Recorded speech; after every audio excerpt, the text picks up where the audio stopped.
What is going on, guys? It is Wrestlelamia here, back with some more news. Join us now as we look at the wildest news stories and rumors you need to know, including this is what we wanted, right? WWE planning a new international PLE for 2026, WWE Caught Photoshopping HHH on the 2K26 cover, Powerhouse Hobbs getting a new name, we're going back to the Attitude Era for 2K26, sad news for Bryan Danielson, the Viper was just vibing last night, this has got to stop in WWE, Lana showing her IVF journey, and much more. Be sure to subscribe and hit that notification bell for daily wrestling videos and follow us on Facebook for exclusive lists.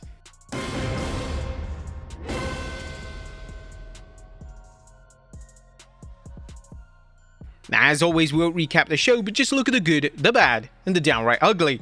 As always, we start off with the good, as number one is Sami Zayn getting another world title chase. But could 2026 be Sami Zayn's year to finally win a world title? Or while fans know better than to hold their breath waiting for Zayn to win his first world championship, recent rumors do suggest that WWE is seriously considering a program where Sami gets another crack at the top.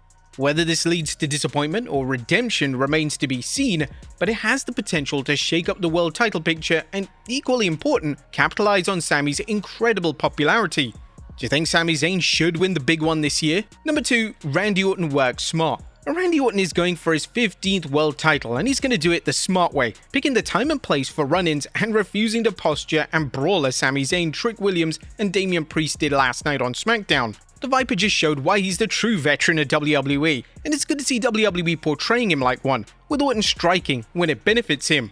Number 3, Kiana and Julia, new number 1 contenders. Kiana James and Julia's win is another reminder of how WWE has done a great job elevating the women's tag team titles, actually making it mean something this year.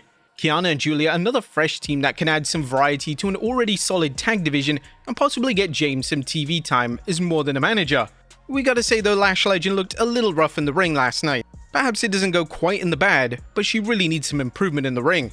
Number 4, a good build for Saturday night's main event. Now, does WWE have too many TV shows? Well, the answer is yes. But not if you're the executives counting all the dough from TV and streaming rights deals, so it makes sense that WWE hyped tonight's Saturday night's main event with promos and throwbacks to make sure that fans tune in. And of course, we'll be covering you as well, giving our full analysis with the good, the bad, and the downright ugly. Number 5, why AJ why? No, AJ Styles didn't turn heel, but the Phenomenal One's appearance on Smackdown was a dynamic way to show how his decision to put his career on the line against Gunther is making waves. AJ's friends on the Blue brand are naturally concerned about his career, so much so that AJ's frenemy Shinsuke Nakamura challenged him to a match to see if Styles still has it. AJ's appearance was a great way to hype his Royal Rumble match against Gunther, play off his popularity, and also add a very strong match to Saturday night's main event. Now, I know we all got disappointed with the WrestleMania 34 encounter, but perhaps they'll be going all out tonight. And what's interesting is looking at the record between the two. If you look at both the WWE and New Japan Pro Wrestling record, AJ leads the wins with 3 wins, they have 2 draws, and Shinsuke has 2 wins. If Shinsuke can win tonight, then they will equalize. What a way to go out. Now, since we couldn't add this to our predictions video, we do see AJ Styles going over, as what is the point in having Shinsuke go over at this point? Number 6, a powerful sit-down interview.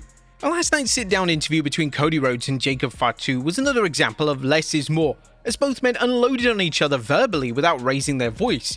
In a rare case of cage fury, all gas and no brakes, Jacob Fatu explained his actions to Cody for costing him the world title, but making no apologies, which is the way it should be. Rhodes countered by questioning why the Samoan werewolf was doing any thinking before acting, and Fatu coldly replied that he's very in control, something Cody should think about. Number 6, a good build for several undercard talents. Now, is 3 hours of Smackdown too much? Again, yes. While the show's extended format has been hit and miss from week to week, Creative at least deserves some praise for giving the undercard talents such as Carmelo Hayes, Trick Williams, and Kit Wilson TV time to get over, and judging from the fans' reaction, it's working. Now, respectfully, while guys like Kit Wilson may not be future main eventers at this stage, the WWE Universe enjoys his work, and he could be a wild card that shakes up shows every week like R-Truth and The Miz.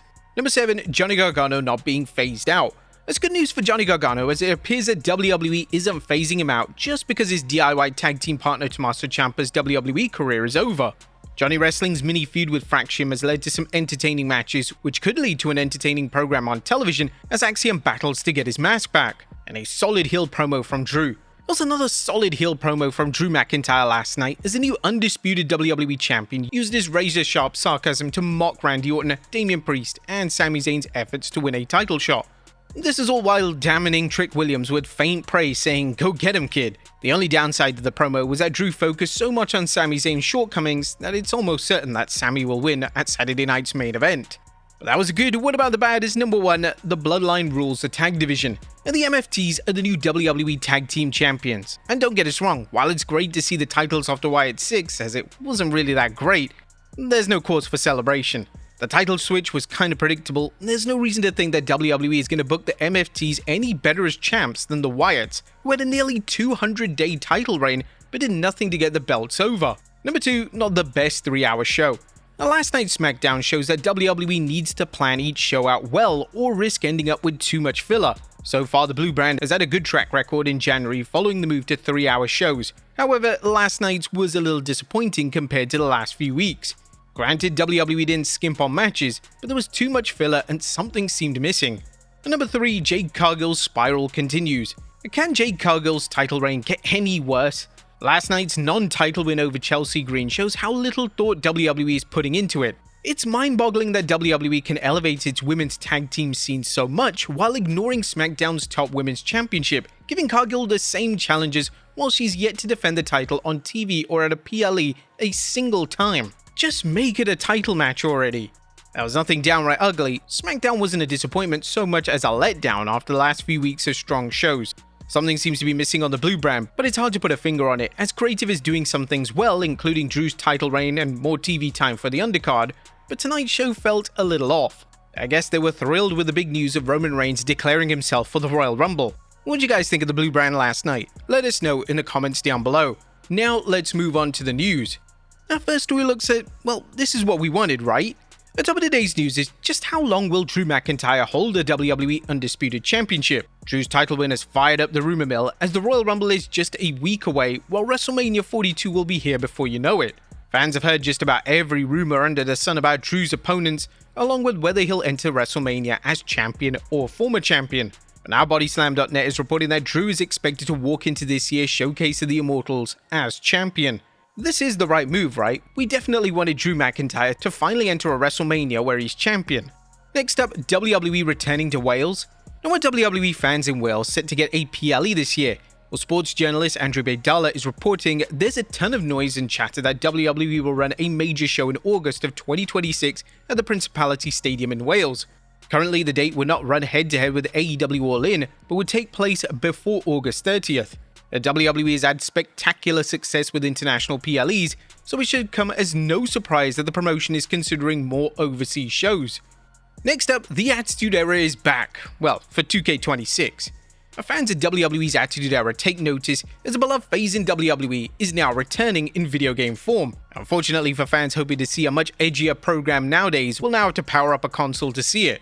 2K Games recently tweeted the cover for one of their special editions of the upcoming release, Attitude is Everything, and the cover looks great, apart from maybe one thing. Now, a trailer has also been released for the game, but it contains no gameplay footage. As for the release date, Athlon Sports is reporting 2K has confirmed that the game will launch within Take-Two's fiscal year ending March 31st, 2026, but fans should expect it much sooner. Reporting and internal guidance point to an early March release with 3-day early access for deluxe and collector editions, following the same pattern as 2K24 and 2K25.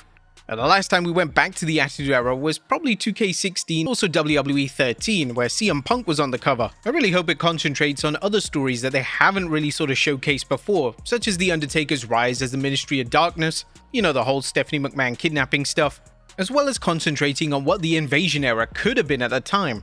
What do you guys think? You copping this one or not?